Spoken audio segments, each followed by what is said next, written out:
Lai noreklamētu šo konci, uzzīmēju pāris zīmējumus. Es viņu zīmēju pats. Daudz man neticēja, bet es uzzīmēju. Viens no zīmējumiem ir šis, kur es sevi attēloju fonoklubā, balstoties uz iepriekšējām pieredzēm, kas man bija šajā klubā. Jāierāmē, vai ne? Ir tas jāierāmē. Un es jums pastāstīšu, es vienkārši ielieku to iekšā. Nākamajā dienā skatos, ka fonokluba direktors ir izvēlējies manu bildi, lai uztaisītu par oficiālo pasākumu plakātu. Man izdevās! Ej, šis ir tas, par ko mēs runājām, tad Bubble Coffee. Ka mums jābūt kaut kam krūtākam, kā Pavarotti. Ir jāmet vaļā konspirācijas, tad bija topā. Tas atstāja pēdas, kā komentas uz biotop. Bombs pēks, liekam obligāti dialogā, jo ar to viss sanāks ar tie oligarhi Ķīnas fonā. Viss bija tālu, sapņu sievietes un naudu. Viss tā kā parasti, atkal piemeties pie kāda. Jo jūs nevēl ignorēts un viens dedzināja. Jo man bija zvaigžu slimība, bet mani neviens nezināja. Paralēli tam kā paradzīts un iecība.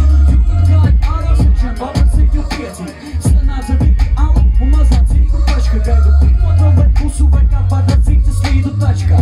Ja ir citi ceļi obligāti pastāst vai dabū bakalauru, sevi obligāti atslāst. Redzu pobrīgā par to, ka daries daudz. Nav tā, ka mani nezinās vēl mazāk daudz. Tas ir tas, par ko mēs runājām, ka trūka veiksmes. Bet, kad sapņi piepildās, sarunas beidzas.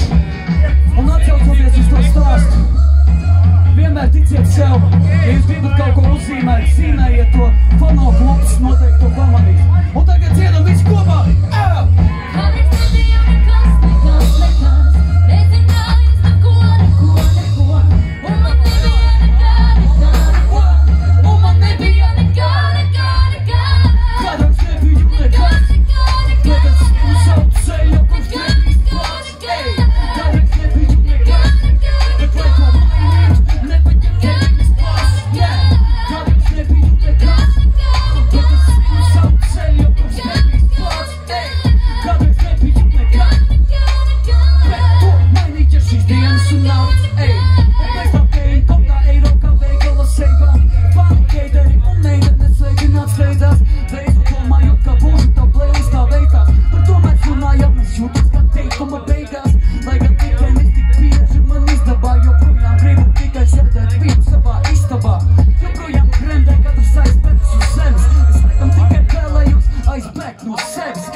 Knock